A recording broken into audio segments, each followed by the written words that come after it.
Hello everyone, welcome to our channel Education Hotspot. So guys, अपनी sociology की series में हम लोग ऑलरेडी 2 लेक्चर कर चुके हैं, जिसमें हम लोगों ने यूनिट फर्स्ट स्टार्ट की थी, सोशियोलॉजी द डिसिपल।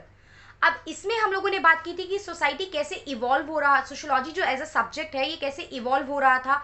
आज जो आप इसे सब्जेक्ट पढ़ते हो, ये कब से इंट्रोड्यूस हुआ कि आपको इसे एज अ सब्जेक्ट पढ़ना है। उसमें हम लोगों ने काफ़ी बातें की। पहले हम लोगों ने कुछ बेसिक टर्मिनोलॉजी डिस्कस की, देन हम लोगों ने मॉडर्निटी की बात की। 3 वे में, 3 प्रोसेस में या 3 कंसेप्ट के थ्रू ये इमर्ज हुआ, जिसमें enlightenment, industrial revolution and French revolution, ये 3 कंसेप्ट हमें पढ़ने थे। एनलाइटनमेंट एंड मॉडर्निटी के बारे में हम लोग अपनी प्रीवियस वीडियो में पढ़ चुके हैं। अगर अभी तक आप लोगों ने वीडियो नहीं देखी है तो पहले आप जाके फर्स्ट 2 वीडियोस देखिए, ठीक है। वीडियो को लाइक भी करिए, चैनल को सब्सक्राइब कीजिए ताकि आगे आने वाली हर वीडियो की नोटिफिकेशन आपको मिल जाए। इसके बाद हम लोग बात करेंगे फ्रेंच रिवॉल्यूशन की। 3 वे थे, मैंने बताया, एनलाइटनमेंट, फ्रेंच रिवॉल्यूशन एंड आपका industrial revolution. And guys, trust में, आप लोग वीडियो देखने के बाद खुद ऑब्जर्व करोगे कि नोट्स के फॉर्म में, कंटेंट के फॉर्म में काफी कुछ मटेरियल यहाँ पे प्रोवाइड कराया जा रहा है आपको। You guys will observe the difference after watching the video. French revolution की बात करते हैं तो मैंने बताया 9th क्लास का, क्लास 9th की एनसीईआरटी की बुक का चैप्टर फर्स्ट जो है हिस्ट्री का, वो फ्रेंच रिवॉल्यूशन है। आप लोग चाहो तो वहां से डिटेल में पढ़ सकते हो।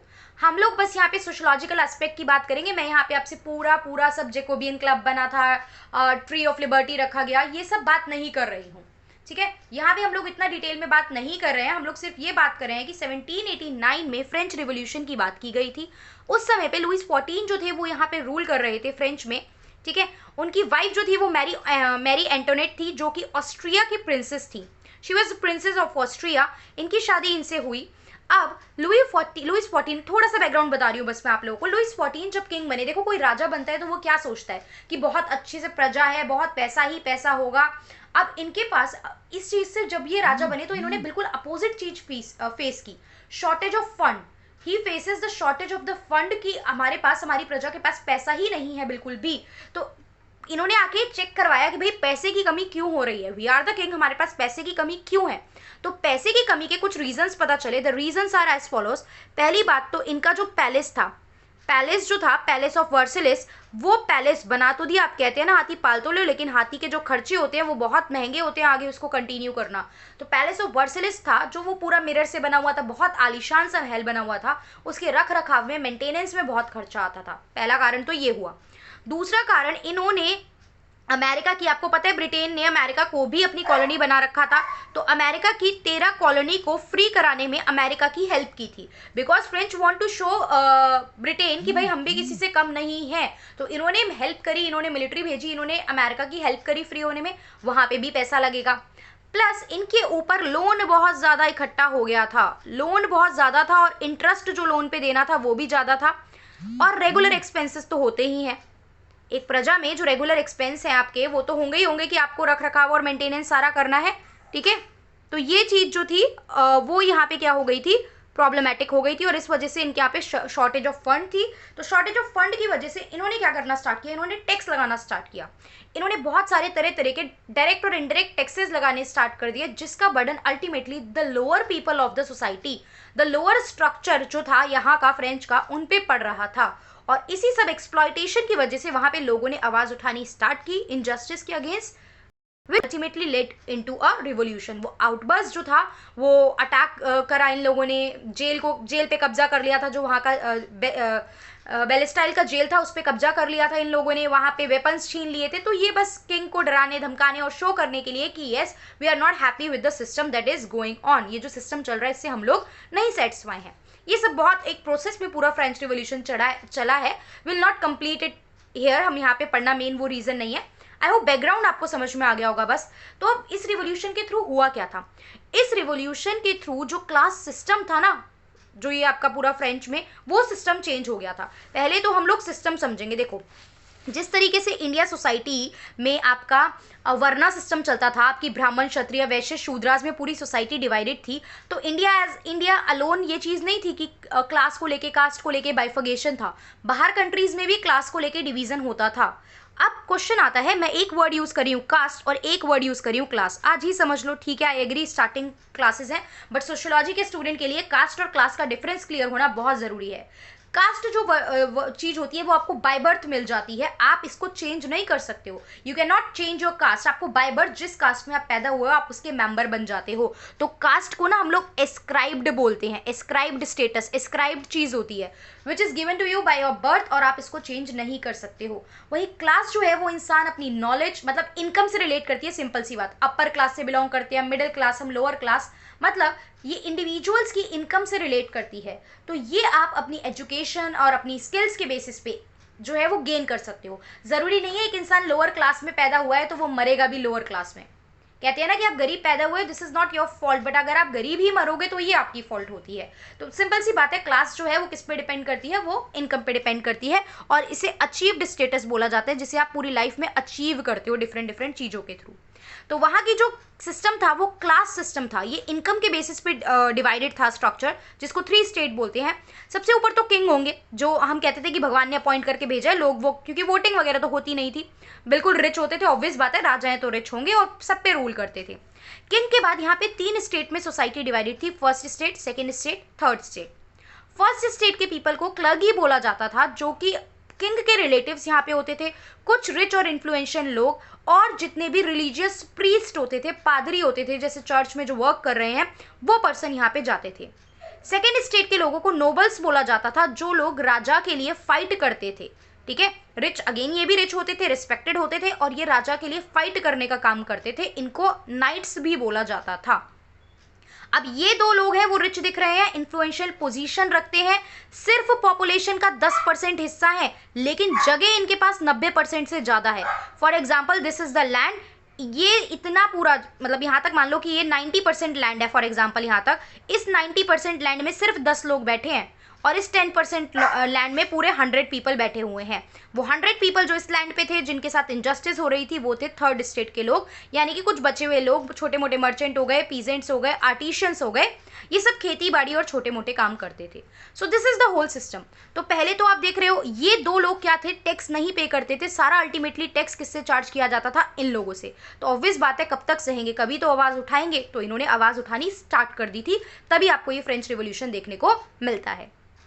यहां तक हमें बात समझ में आ गई। अब हमने देखा कि हुआ क्या था रिवॉल्यूशन के बाद, ये जो स्टेटस थे ना, इनकी पावर हो गई थी कम और इनके पास पावर शिफ्ट हो गई थी। सो दिस इज व्हाट हैपन। जो आपकी एरिस्टोक्रेट्स यानी अपर क्लास थी, उनकी जो मनी थी और उनकी जो पावर स्टेटस था वो थोड़ा कंपैरेटिवली कम हो गया था, और जो पीजेंट्स थे जो बॉटम पे रहते थे सोसाइटी के लैडर में, वो कंपैरेटिवली ज्यादा पावरफुल और इन्फ्लुएंशियल पर्सन हो गए थे। अब इस फ्रेंच रिवॉल्यूशन की कुछ और फैक्ट की बात करें तो इसने फ्यूडलिज्म, सामंतवाद का अंत कर दिया था, कि एक लॉर्ड मतलब एक पर्सन जमींदार होंगे और वो खेती कराएंगे, और सारे पीजेंट्स जो हैं उनको एक्सप्लॉयटेटिव ट्रेड जो है वर्किंग कंडीशन उनके साथ यूज की जाएगी। फ्यूडलिज्म पे will discuss it in detail. Feudalism वगैरह का बेसिक जो टर्मिनोलॉजी में मैं कवर करूंगी एक बार इसको और डिटेल में, feudalism, capitalism, that all will discuss. ठीक है, जमींदारी सिस्टम के बारे में हम लोग बात करेंगे। Zamindari system was prevalent in India, but बाहर नहीं था, तो बाहर की बात की जा रही है। एक तरीके से भी मान के चलो, जिस तरीके से अनफेयर ट्रेड प्रैक्टिसेस लैंड के रिगार्डिंग इंडिया में हो रही थी, ऐसे ही बाहर भी हो रही थी। तो ये फ्यूडलिज्म का सिस्टम जो था वो इस रिवॉल्यूशन के बाद जो था वो बंद हो गया। फ्रेंच रिवॉल्यूशन से क्या क्या चीजें हुई, लिबर्टी, इक्वालिटी, फ्रेटर्निटी, ये हम लोगों ने इंडिया में भी अपने कॉन्स्टिट्यूशन में कहाँ से लिए हैं ये वर्ड, हमने फ्रेंच से लिए थे ये चीजें, ये भी ध्यान रखने की चीजें हैं। अब इस फ्रेंच रिवॉल्यूशन की वजह से क्या हुआ, थोड़े से लिबरल आइडियाज फ्लो होने लगे, लिबर्टी आने लगी, नई सोशल क्लास इमर्ज होने लगी, और आपकी जो प्रॉपर्टी में ट्रांसफॉर्मेशन होने लगा था। प्रॉपर्टी में ट्रांसफॉर्मेशन मतलब जो पूरी चीजें, वोटिंग राइट नहीं था लोअर कास्ट को, अपर कास्ट के पास पावर थी, सारी लैंड अपर कास्ट के पास थी, तो इन चीजों में, इन सिस्टम में भी चेंज आने लगा था। सो दिस इज फ्रेंच रिवॉल्यूशन। और जो स्टार्टिंग के हमारे सोशियोलॉजिस्ट रहे, लाइक अगस्त कॉम्टे, जो फादर ऑफ सोशियोलॉजी कहे जाते हैं, उन्होंने फ्रेंच रिवॉल्यूशन को बहुत क्लोजली ऑब्जर्व किया, और इससे होने वाले बदलाव को भी उन्होंने ऑब्जर्व किया कि इससे होने वाले बदलाव से सोसाइटी में क्या चेंज आए हैं। एंड अगेन सोसाइटी में आने वाले चेंजेस को ही हम क्या कहते हैं, सोशियोलॉजी कहते हैं। So that's how French revolution also contribute to the study of sociology. अब next is industrial revolution. Industrial revolution से पहले मैंने आपको बताया था ना, this is modernity is all about the ages of revolution. बहुत सारी चीजों में बदलाव आ रहा था, जिससे सोसाइटी के स्ट्रक्चर बदल रहे थे, लोगों के रहने के तरीके बदल रहे थे, लिविंग कंडीशन बदल रही थी, और उन सब नए सिरों को पढ़ना क्या था और कैसे चेंज हुआ, यही तो क्या कहलाता है, सोशियोलॉजी कहलाता है। तो इंडस्ट्रियल रिवॉल्यूशन की हम बात करेंगे तो इंडस्ट्रियल रिवॉल्यूशन में फर्स्टली विल सी इंडस्ट्री क्या होता है। ठीक है। इंडस्ट्री जो है क्या होती है, एक प्लेस होती है जहां पे हम लोग रॉ मटेरियल को फिनिश्ड गुड में कन्वर्ट करते हैं। देखो फर्म्स है, फर्म्स मतलब बहुत सारी अलग अलग फर्म्स हैं जो काम कर रही हैं। फॉर एग्जाम्पल किसका, शूज़ बनाने का काम कर रही हैं। अब इन सारी फर्म्स को अगर आप मर्ज कर दो ना, सारी शू मेकिंग फर्म को मर्ज कर दो, तो वो कहलाएगी शू इंडस्ट्री।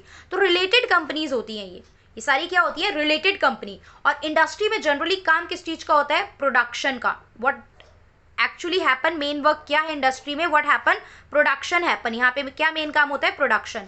अगेन रॉ मटेरियल को फिनिश गुड में कन्वर्ट करना। This is the industry. Raw material purchase करेंगे, यहाँ पे कन्वर्ट करेंगे, प्रोडक्शन या मैन्युफैक्चरिंग की जाएगी एंड देन फिनिश्ड गुड बना के उसे सेल किया जाएगा। This is the thing. अब इंडस्ट्रियल में जो रिवोल्यूशन आया था ना, वो क्या था, एक तरीका, बदलाव कब आया, जब पुराने तकनीकी से, पुरानी चीज़ों से नए तरीके में चेंज आने लगे। पुराना क्या था और नया क्या, पुराना पहले purely agriculture based, hand based चीज़ें, कोई प्रॉपर प्लेस नहीं थी जहाँ पे जाके लोग काम करते थे। लोग अपने घरों में ही प्रोडक्शन करते थे। घर है, ऑर्डर दे दिया गया, घरों पे बनाएंगे, होम बेस्ड इंडस्ट्री हुआ करती थी। लेकिन आफ्टर इंडस्ट्रियल रिवोल्यूशन एक प्रॉपर जगह बना दी गई कि ये एक प्लेस है, यहाँ पे आप आके आपको वर्क करना है। लेबर का वर्किंग आवर फिक्स कर दिया, सैलरी फिक्स कर दी, लेबर प्रॉपरली ऑर्गेनाइज हो गई, वर्किंग कंडीशन की बात की जाने लगी। ऑल्दो नेगेटिव इम्पैक्ट भी थे, पॉजिटिव थे तो नेगेटिव भी थे, जिसे कार्ल मार्क्स ने एड्रेस किया कि इंडस्ट्रियल रिवोल्यूशन की वजह से कैपिटलिज्म आ गया था। पढ़ेंगे वो भी एक साथ, नहीं सारी चीज़ें देखेंगे, बट लिंक करवा रही हूँ मैं आप लोगों को, क्या लिंक करना है हमें। तो पहले एग्रेरियन स्ट्रक्चर था, मैनुअल और हैंडीक्राफ्ट इकोनॉमी थी। लेकिन रिवोल्यूशन के बाद जो आप बार बार बोल रहे हो, ट्रांसफॉर्मेशन हुआ, मैन्युफैक्चरिंग प्रोसेस बदला, मॉडर्न इंडस्ट्री आई। तो क्या हुआ था इन मॉडर्न इंडस्ट्री में, मैकेनाइज इंडस्ट्री आ गई थी, मशीनरी, टेक्नोलॉजी, इन सब का यूज़ हो रहा था। हैंड बेस्ड और होम बेस्ड जो चीज़ें थी, मैनुअल जो चीज़ें थी, वो मशीनरी ने उनकी जगह ले ली थी। फर्स्टली ये इंग्लैंड में आया 18th सेंचुरी के लास्ट में और 19th के स्टार्टिंग में, देन यूरोप एंड देन बाकी अदर नेशन में भी ये धीरे धीरे बहुत तेजी से वाइड स्प्रेड कर गया था इंडस्ट्रियल रिवोल्यूशन। अब इंडस्ट्रियल रिवोल्यूशन के कुछ इम्पैक्ट की हम लोग बात करें तो देखो, सिंपल सी बात अभी बोली, फैक्ट्री सिस्टम रिप्लेस कर दिया, मतलब ने रिप्लेस कर दिया था होम बेस्ड प्रोडक्शन को। पहले लोग घर पे काम करते थे, अब प्रॉपर फैक्ट्री में जाके काम करेंगे। एक नई क्लास, मिडिल क्लास इमर्ज हुई थी। मिडिल क्लास और मिडिल क्लास की थ्योरी के बारे में भी हम लोग आगे पढ़ेंगे। मिडिल, हम बोलते हैं ना आज की डेट में we belong to a middle class family, तो जो रिच और पुअर के इन बिटवीन में आ रही है, वो एक नई क्लास इमर्ज हुई थी इस टाइम पे। क्योंकि फैक्ट्री सेटअप हो रही है तो लोग काम की तलाश में, लोग एम्प्लॉयमेंट की तलाश में बहुत ज़्यादा अर्बन सेंटर की तरफ शिफ्ट होने लगे थे बिकॉज ऑफ द एम्प्लॉयमेंट। आज की डेट में भी मेजर रीजन अर्बनाइजेशन का यही होता है। और इस वजह से, अर्बनाइजेशन की वजह से अर्बन एरिया जो थे वो ओवर क्राउडेड हो गए थे। और जब कोई चीज़ ओवर क्राउड हो जाएगी तो सैनिटेशन जो है वो बहुत ख़राब हो जाएगा।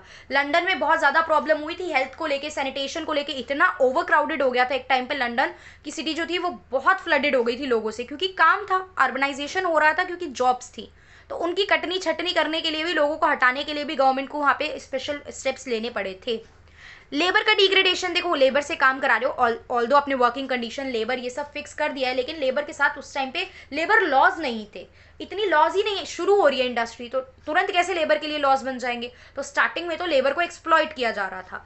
आज की डेट में यू सी कि आपके पास ILO है, ठीक है, आपने पढ़ा होगा फॉर श्योर, आप जब पढ़ रहे हो, आपने प्रीलिम्स वगैरह की तैयारी में पढ़ा होगा कि ILO है, आपके पास लेबर लॉज हैं जो स्ट्रिक्टली फॉलो किए जाते हैं, जिसमें वर्कर्स की कंडीशंस और उनकी सिक्योरिटी और मतलब हर तरीके से काफ़ी चीज़ों की बात की गई है। बट उस टाइम स्टार्टिंग थी तो लेबर की डिग्रेडेशन बहुत ज़्यादा थी। इंडस्ट्रियल रिवोल्यूशन की वजह से एक नए तरीके के क्राइम हमें देखने को मिले, लाइक चोरी चकारी वगैरह।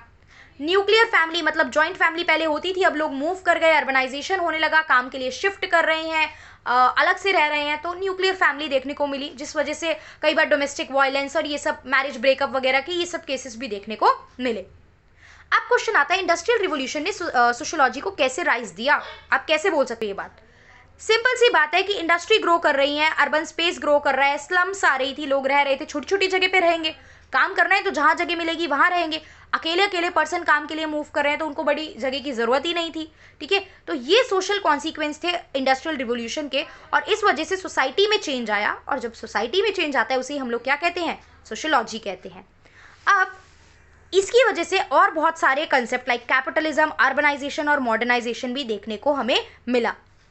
अब कुछ सोशियोलॉजिस्ट थे जो इंडस्ट्रियल रिवोल्यूशन के अलग अलग इम्पैक्ट की बात करते थे।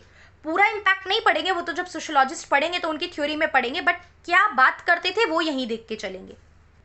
सो यहाँ भी हमारे पास है मैक्स वेबर, मैक्स वेबर बात करते थे रेशनलाइजेशन ऑफ सोसाइटी की, कि ये जो भी आपका इंडस्ट्रियल रिवोल्यूशन है इससे सोसाइटी थोड़ी सी रेशनलाइज हुई है और पॉजिटिव इंपैक्ट रहा है, लोगों के पास ऑप्शंस आए हैं चीज़ों को लेके, तो रेशनलाइजेशन ऑफ सोसाइटी की बात की, डिटेल में बाद में पढ़ेंगे। कार्ल मार्क्स ने थ्योरी ऑफ एलिनिएशन की बात की, इन्होंने सीधा सीधा कैपिटलिज्म को लिंक किया कि भैया बहुत बड़ी प्रॉब्लम है कैपिटलिज्म की वजह से कुछ लोग तो बहुत अच्छे से ग्रो करके आगे निकलते जा रहे हैं and at the cost of the worker को सफर करना पड़ रहा है, वो तो कहीं ग्रो ही नहीं कर पा रहे हैं, तो वर्कर्स को आप एलिनिएट करते जा रहे हो। This is the theory of alienation which is very important theory of Karl Marx that we will study. जब कार्ल मार्क्स पे आएंगे तो पढ़ेंगे डिटेल में। एमिली डर्केम ने सॉलिडारिटी की बात की, इन्होंने दो तरीके की सॉलिडारिटी की बात की, ऑर्गेनिक एंड मैकेनिकल। अगेन डर्केम के टाइम पे इसको प्रॉपर पढ़ेंगे, अभी तो समझा दूंगी तो फिर टॉपिक हो जाएगा अलग से काफी बड़ा, so that we will not study here. हम लोग आगे बात करेंगे सॉलिडारिटी यानी ऑर्गेनिक और मैकेनिकल, दो टाइप की सॉलिडारिटी की बात की एमिली डर्केम ने, जो किससे रिलेट करती थी, जो प्रोडक्शन से ही रिलेट करती थी। सो इंडस्ट्रियल रिवोल्यूशन में अगर सोशियोलॉजिस्ट का इंपैक्ट पूछा जाए तो हमें इन तीनों सोशियोलॉजिस्ट की ये थ्योरीज को एक्सप्लेन करना पड़ेगा। यहाँ इसलिए लिखवा दिया क्योंकि आगे जब पढ़ोगे तो लिंक कर पाओ, अगर इस तरीके का क्वेश्चन आता है तो कैसे प्रेजेंट करना है। सो आई होप आप लोगों को ये समझ में आ गया होगा। अभी तक हम लोगों ने मॉडर्निटी पढ़ ली है, हम लोगों ने इमर्जेंस ऑफ सोशियोलॉजी के तीनों कंसेप्ट को डिटेल में पढ़ लिया है, मॉडर्निटी की वजह से ही वो राइज हुए थे और ये तीन कंसेप्ट थे। नेक्स्ट हम लोग स्कोप ऑफ सोशियोलॉजी पढ़ेंगे एंड देन हम लोग सोशियोलॉजी को अदर सब्जेक्ट से लिंक करेंगे। वीडियो पसंद आ रही है, अगर आप लोग देख रहे हैं तो लाइक प्लीज़ करना ना भूलिए, वीडियो को लाइक ज़रूर कीजिए एंड प्लस कमेंट करके आप लोग बताइए कि वीडियो का क्या पार्ट अच्छा लगा, क्या चीज़ अच्छी नहीं लगी, क्या चेंज करने की ज़रूरत है, नोट्स बेनिफिशियल है या नहीं। All this thing I need your suggestion so that I can improve in the further videos और आपके पास और बेटर कंटेंट पहुँच सके। So that's all for this video. Thank you for watching, guys.